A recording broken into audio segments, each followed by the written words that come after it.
नमस्कार, आप देख रहे हैं आवाज समाचार। मैं हूं आपके साथ कविता थपलियाल। शुरुआत करेंगे इस वक्त की सुर्खियों के साथ।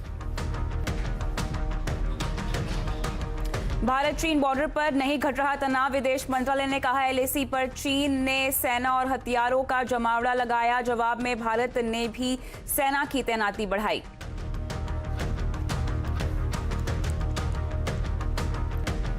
इमरजेंसी की 45वीं सालगिरह पर बीजेपी कांग्रेस में तू मैं अमित शाह का आगाधी परिवार पर हमला। कहा एक परिवार ने सत्ता के लालच में पूरे देश को जेल बना दिया था। सुरजेवाला का जवाब, खुद से सवाल पूछे। बीजेपी आडवाणी मुरली मनोहर जोशी को क्यों किया किनारे।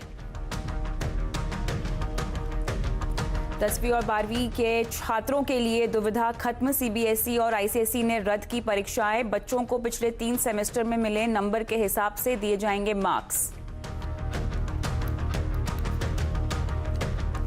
महाराष्ट्र में 28 जून से खुलेंगे सैलून और जिम। मास्क लगाकर ही करा पाएंगे हेयर कटिंग, लेकिन शेविंग की इजाजत नहीं।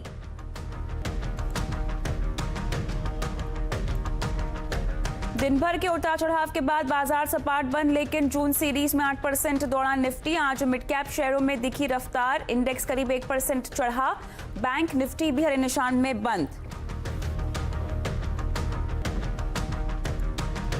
चीन के खिलाफ मोदी सरकार का एक्शन। पावर सेक्टर से जुड़ी उपकरण बनाने वाली घरेलू कंपनियों को बढ़ावा। सरकार ने थर्मल और सोलर पावर उपकरण के इंपोर्ट पर ड्यूटी लगाने को दी मंजूरी।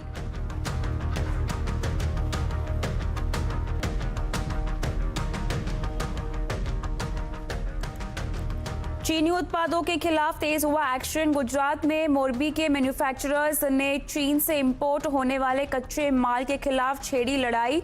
दिल्ली के होटल्स में चीन के लोगों को नो एंट्री का फैसला।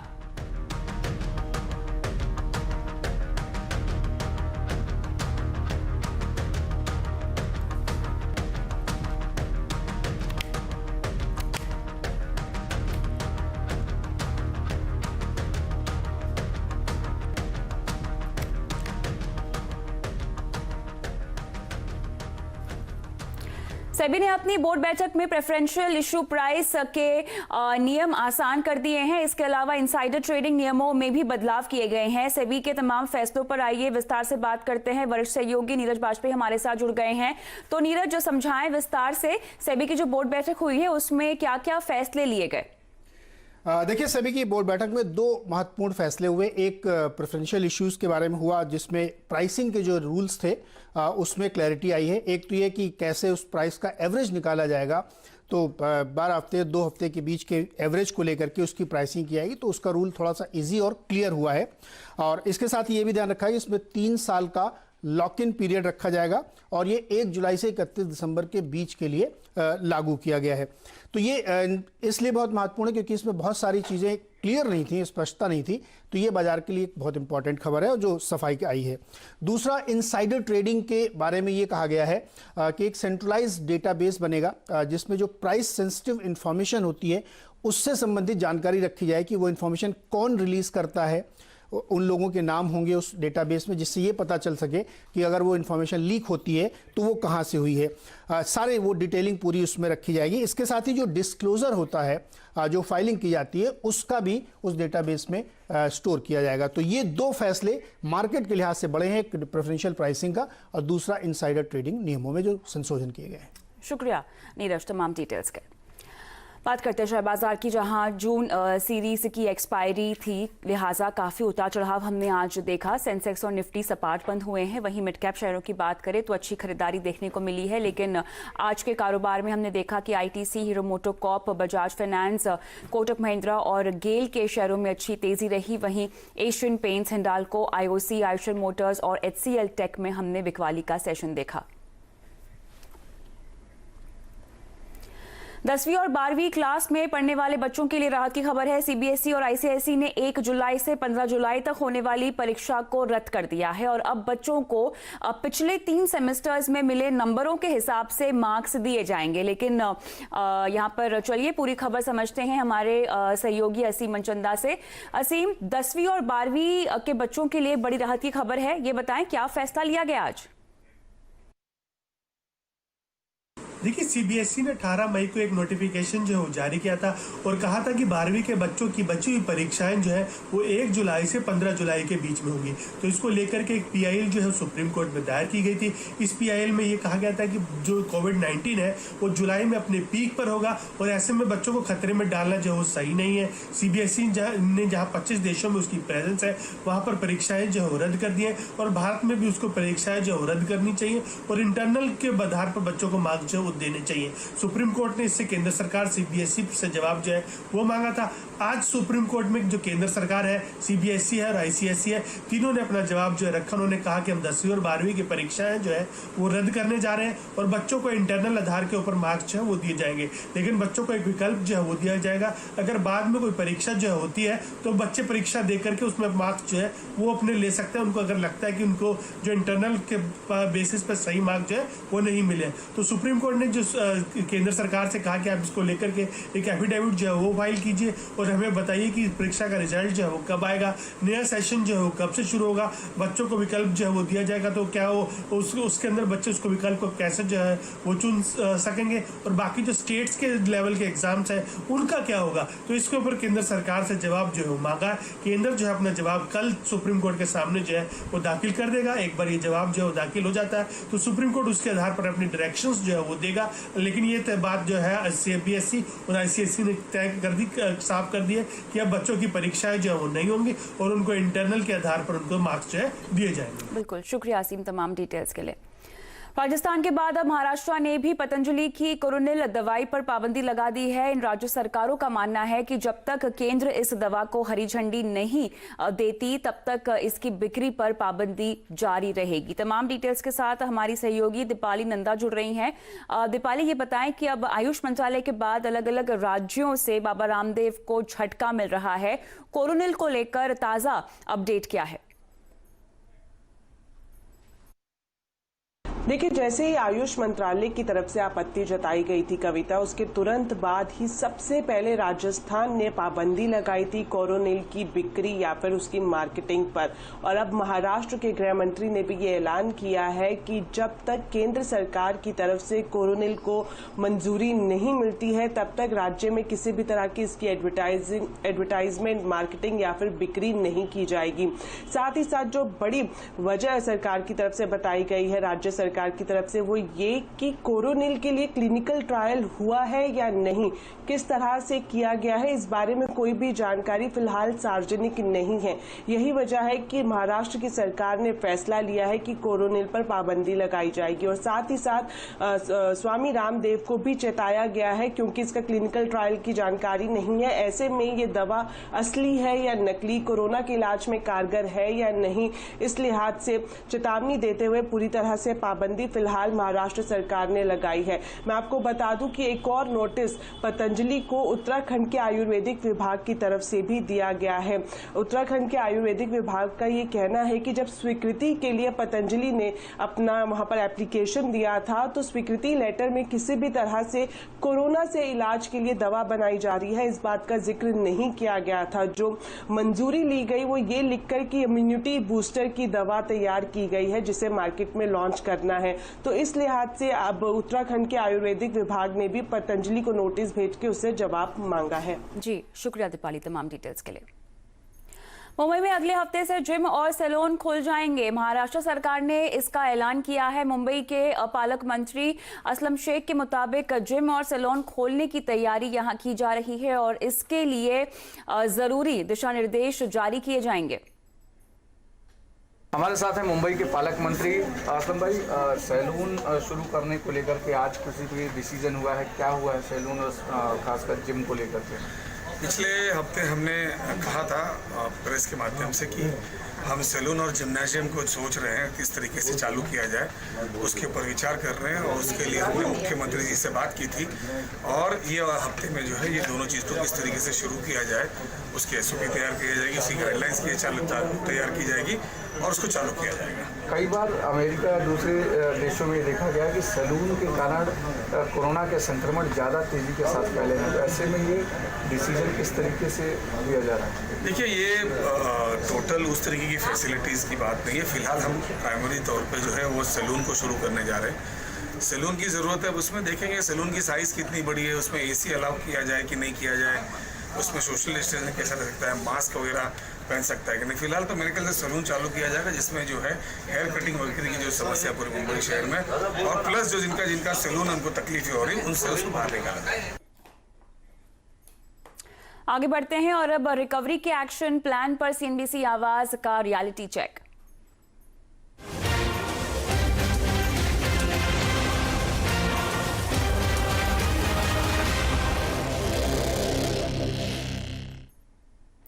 अनलॉक 1 के बाद रेडीमेड गारमेंट इंडस्ट्री रफ्तार पकड़ रही है। हालांकि एक्सपोर्ट के लिहाज से पीक सीजन खत्म हो रहा है और इसके बावजूद MSMEs अपैरल एक्सपोर्ट हाउस जी जान से जुटे हैं ताकि विदेशी क्लाइंट्स के साथ साथ घरेलू मांग को भी पूरा किया जा सके। नोएडा रेडीमेड गारमेंट क्लस्टर से देखिए आलोक प्रियदर्शी की एक खास रिपोर्ट।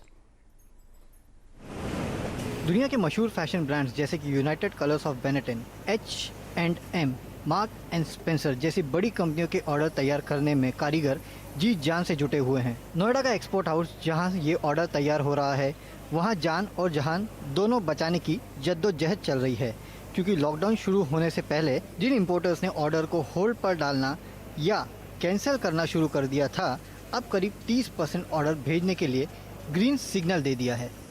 अभी लोन की तो हमने कभी सोचा नहीं कि हम लोन लेंगे, तो कंपनी वो लोन उनके लिए बेसिकली जो बिल्कुल ही अपने फंड्स एग्जॉस्ट कर चुके हैं या बिल्कुल ख़त्म कर चुके हैं या बिल्कुल ही on the verge of closing down, we are not मतलब in that league. Noida apparel export cluster में करीब 3000 MSME यूनिट्स है, जिनसे करीब 10 लाख लोगों की रोजी रोटी जुड़ी हुई है। कोरोना संकट की वजह से ज्यादातर कारीगर और लेबर पलायन कर चुके हैं।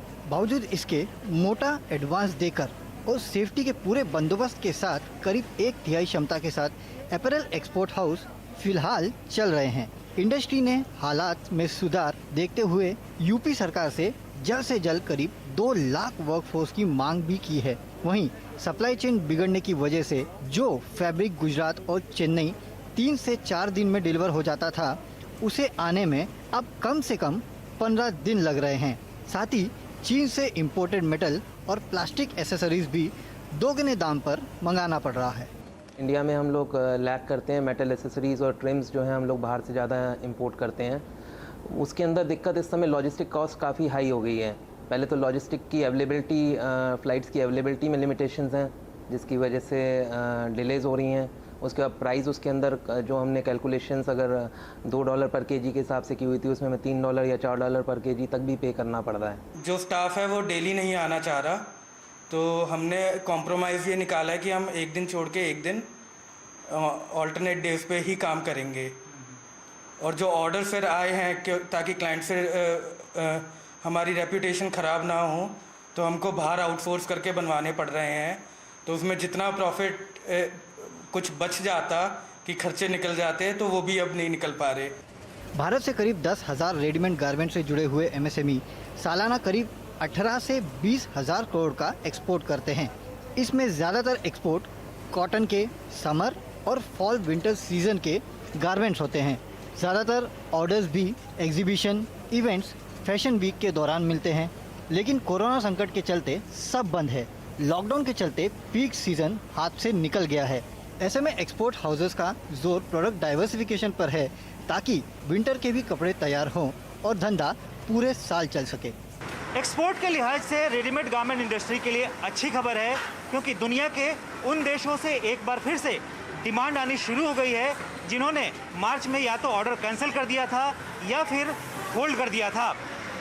ये बात अलग है कि एक्सपोर्ट हाउसेस को बायर्स के साथ नए सिरे से नेगोशिएट करना पड़ रहा है, यानी उन्हें ज़्यादा डिस्काउंट ऑफर करना पड़ रहा है। लेकिन गनीमत है कि भले ही प्रोडक्शन हाउसेस अपने 100% कैपेसिटी में नहीं चल रहे हैं, लेकिन 30-40% कैपेसिटी में ही सही काम शुरू हो चुका है। आलोक प्रियदर्शी, CNBC आवाज़, नोएडा। भारत में कंपनियों को अब प्लास्टिक कचरे से निपटने के लिए कड़े नियमों का पालन करना होगा। पर्यावरण मंत्रालय ने नए प्लास्टिक को लेकर नए नियम जारी कर उन पर सुझाव मांगे हैं। नए नियमों में कंपनियों की जवाबदेही तय यहां पर की गई है। लेकिन चलिए पूरी खबर समझते हैं सहयोगी रोहन सिंह से। रोहन, प्लास्टिक कचरे से निपटने के लिए जो नए नियम बनाए जा रहे हैं, क्या है वो?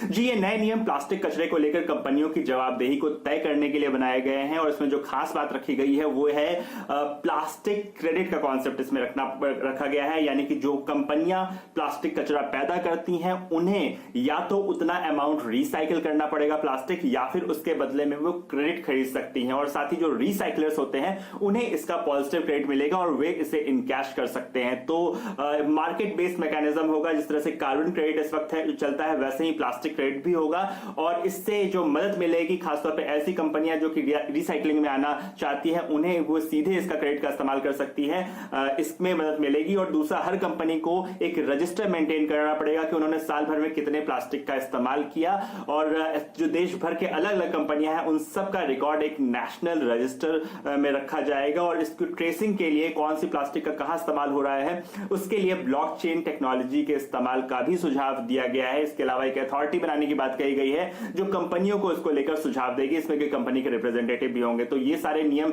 ड्राफ्ट नियम लाए गए हैं, इसमें अलग अलग स्टेक होल्डर से सुझाव मांगे गए हैं और एक बार ये नियम बन जाते हैं उसके बाद देश में प्लास्टिक क्रेडिट को लेकर जो रास्ता है वो साफ हो जाएगा।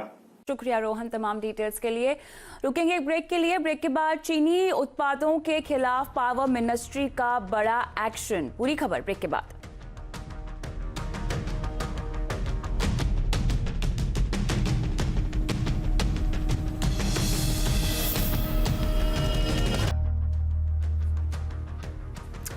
यहाँ पर आगे बढ़ते हैं और चीन से इंपोर्ट पे सरकार ने लगाम लगाना शुरू कर दिया है। अगर हम देखें तो पावर और रिन्यूएबल एनर्जी सेक्टर के इक्विपमेंट जो है उनके इंपोर्ट पर सख्ती यहाँ पर लगने जा रही है और इसके अलावा सोलर इक्विपमेंट पर बेसिक कस्टम ड्यूटी लगाई जाएगी। और इतना ही नहीं, थर्मल पावर इक्विपमेंट के गैर जरूरी आयात को रोकने की तैयारी शुरू हो गई है। लेकिन पूरी खबर लेते हैं हमारे सहयोगी प्रकाश प्रियदर्शी।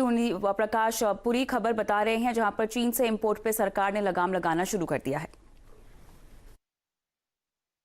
देखिए, पावर और रिन्यूएबल एनर्जी सेक्टर में इस्तेमाल होने वाले इक्विपमेंट्स के लिए ज़रूरत से ज़्यादा आयात पर निर्भरता है। चीन की तरफ से काफ़ी ज़्यादा डंपिंग भी हो रही है, लिहाजा इसको रोकने के लिए सरकार ने कुछ अहम फैसले किए हैं। आज ऊर्जा मंत्री ने इसकी जानकारी देते हुए कहा कि पहली बार सोलर इक्विपमेंट्स के आयात को हतोत्साहित के लिए बेसिक कस्टम ड्यूटी जो है वो लगाई जाएगी, जो कि पहले साल में 15 से 25% तक होगी और दूसरे साल में इसको बढ़ाकर 40% तक किया जाएगा। सोलर मॉड्यूल्स का जहाँ तक सवाल है, पहले साल में जो बेसिक कस्टम ड्यूटी होगी वो 20 से 25% तक होगी, दूसरे साल में इसको बढ़ाकर 40% किया जाएगा। उसी तरीके से सोलर सेल्स पर पहले साल में जो ड्यूटी होगी वो 10 से 15% तक होगी। ये ड्यूटी जो है अगस्त 2020 से प्रभावी माना जाएगा। जहाँ तक थर्मल इक्विपमेंट के आयात को हतोत्साहित करने का सवाल है तो इसके लिए भी ड्यूटी लगाने का विचार किया जा रहा है। DGCI ने ऐसे इक्विपमेंट्स की एक लिस्ट तैयार की है जिसकी पर्याप्त मैन्युफैक्चरिंग जो है वो देश के अंदर हो रही है और कंपनियों से ये कहा गया है कि जो देशी इक्विपमेंट्स हैं उसी का इस्तेमाल करें और इंपोर्ट न करें। हालांकि जिन इक्विपमेंट्स की मैन्युफैक्चरिंग देश के अंदर नहीं हो रही है उसके लिए इंपोर्ट की इजाज़त होगी, लेकिन अधिकतम 2 से 3 सालों तक के लिए ही होगी और उसके आयात से पहले भी कंपनियों के लिए ज़रूरी होगा कि वो मंत्रालय की इजाज़त लें। आगे बढ़ते हैं। सिर्फ पावर इक्विपमेंट पर ही नहीं बल्कि भारत अपने हेल्थ केयर सेक्टर में चीन के सामान पर निर्भरता कम करने पर विचार कर रहा है और इसमें सबसे महत्वपूर्ण है मेडिकल डिवाइस इंडस्ट्री, जहां सबसे ज्यादा इंपोर्ट चीन से हो रहा है। देखिए ये रिपोर्ट। साधारण थर्मोमीटर से लेकर इलेक्ट्रोकार्डियोग्राफ यानी ECG की मशीनों तक भारत काफी हद तक अपनी मेडिकल डिवाइसेस की जरूरत के लिए चीन पर निर्भर है। भारत के मेडिकल डिवाइस इंपोर्ट का कुल 11% हिस्सा चीन से आता है। कुल डिवाइस कैटेगरी में तो 87% तक निर्भरता चीन पर है। इनमें एक्यूपेंचर उपकरण, प्रेगनेंसी किट, क्लिनिकल थर्मोमीटर और कपड़ों के सामान काफी ज्यादा हैं। 2019-20 में भारत ने 42,245 करोड़ रुपए के चिकित्सा उपकरणों का आयात किया था, जिनमें चीन से आने वाले उपकरण 4,559 करोड़ रुपए के थे। अब इंडस्ट्री आत्मनिर्भर मेडिकल डिवाइस सेक्टर के लिए एक नई योजना की मांग कर रही है। जब तक 0 से लेकर 7.5% ड्यूटी रहेगी तो हम चीन के ऊपर डिपेंडेंट रहेंगे, इंपोर्ट्स पर डिपेंडेंट रहेंगे। हम चाहते हैं कि कस्टम ड्यूटी कम से कम 15% होए दूसरा हम चाहते हैं कि मेडिकल डिवाइस लॉ जो नीति आयोग ने ड्राफ्ट करा है वो जल्दी से जल्दी लेजिस्लेट होए, पास होए। इंडस्ट्री का कहना है कि पिछले 4 महीनों में भारत में मेडिकल डिवाइस बनाने के काम में तेजी आई है। मसलन पहले भारत में पीपीई किट बनाने की क्षमता 62 लाख प्रतिवर्ष थी, जो अब बढ़कर 21 करोड़ हो गई है। पहले देश में सिर्फ 3,360 वेंटिलेटर बनाने की क्षमता थी, जो अब बढ़कर 3,14,000 हो गई है। इसी तरह जहां पहले 1 करोड़ 30 लाख N95 मास्क बनाने की क्षमता थी, वो अब बढ़कर 15 करोड़ से ज्यादा हो चुकी है। जब कोविड का संकट हमारे सिर पे पहुंचा तो हमारे को काफ़ी झटका पड़ा, लेकिन झटका का फायदा ये हुआ कि पिछले 3-4 महीने में जब प्रधानमंत्री ने आग्रह करी तो काफ़ी सारे उद्योगपति make in India medical device के को पूरा करने के लिए सामने आए। इंडस्ट्री का दावा है कि अगर उसे सरकार की तरफ से मदद मिले तो 1 साल में 4,000 करोड़ रुपए का इंपोर्ट कम होकर 1,000 करोड़ तक का हो जाएगा। जरूरत है सस्ते चीनी मेडिकल डिवाइस के आयात को कम करने के लिए एक स्पष्ट नीति की। रोहन सिंह, दिल्ली। चीनी उत्पादों के खिलाफ लड़ाई तेज होती जा रही है। गुजरात के मोरबी शहर के करीब 150 मैन्युफैक्चरर्स चीन के खिलाफ लड़ने के लिए तैयार हैं। प्लास्टिक, इलेक्ट्रिकल गुड्स और अन्य पार्ट्स के उत्पादन के लिए कैसी है मोरबी के मैन्युफैक्चरर्स की तैयारी, बता रहे हैं मनीष देसाई। वैसे तो गुजरात का मोरबी सिरेमिक की मैन्युफैक्चरिंग के लिए देश भर में अव्वल है, लेकिन यहाँ घड़ियों के साथ प्लास्टिक गुड्स और इलेक्ट्रिकल प्रोडक्ट्स की करीब 300 से ज्यादा कंपनियां हैं। इसमें से 150 कंपनियों ने चीन से इंपोर्ट होने वाले कच्चे माल के खिलाफ लड़ाई छेड़ दी है और मोरबी में ही ऐसे प्रोडक्ट्स का निर्माण करने का फैसला किया है। कम से कम 25,000 के आसपास की लेबर है पूरा इंडस्ट्री का, मोरबी का, और पूरा इंफ्रास्ट्रक्चर भी हमारे पास है, पूरा बिल्डिंग मशीनरी जो भी है प्लास्टिक के हिसाब से, या तो कोई भी चीज़ टेक्निकल या तो कोई भी चीज़ है तो वहाँ बना सकते हैं हम लोग। हमारी रोजमर्रा जिंदगी की ज्यादातर चीजें चीन से इंपोर्ट होती हैं, लेकिन खास तौर से व्हाइट गुड्स में कोई तोड़ नहीं है। ऐसे में इन मैन्युफैक्चरर्स को भारत में उसी क्वालिटी का कच्चा माल मिलना मुश्किल हो सकता है, लेकिन मोरबी के इन मैन्युफैक्चरर्स ने उसका भी तोड़ निकाल लिया है और वियतनाम, कंबोडिया, ताइवान जैसे देशों से शुरुआती दौर में कच्चे माल का इंपोर्ट करने का विचार है। वो धीरे धीरे कच्चा माल भी मोरबी में ही बनाना चाहते हैं। हम लोग ये भी कर सकते हैं, अगर वो थाईलैंड, वियतनाम, कंबोडिया या चाइना में वो चीज मैन्युफैक्चरिंग हो सकती है तो उसका की कंपोनेंट लेके वही चीज हम लोग मोरबी में भी ये कर सकते हैं। मोरबी के इन उद्योगकारों ने एलजी, सैमसंग और सीमेंस जैसी व्हाइट गुड्स बनाने वाली कंपनियों के साथ अपना कम्युनिकेशन शुरू कर दिया है, ताकि ये कंपनियां जो रॉ मटेरियल चाइना से इंपोर्ट करती थी वो अब यहाँ से खरीद सके। मनीष देसाई, अहमदाबाद। इसी के साथ आवाज समाचार में इतना ही, लेकिन तमाम खबरों की अपडेट के लिए CNBC आवाज के साथ ही रहिए, ट्विटर, फेसबुक, यूट्यूब के जरिए। नमस्कार।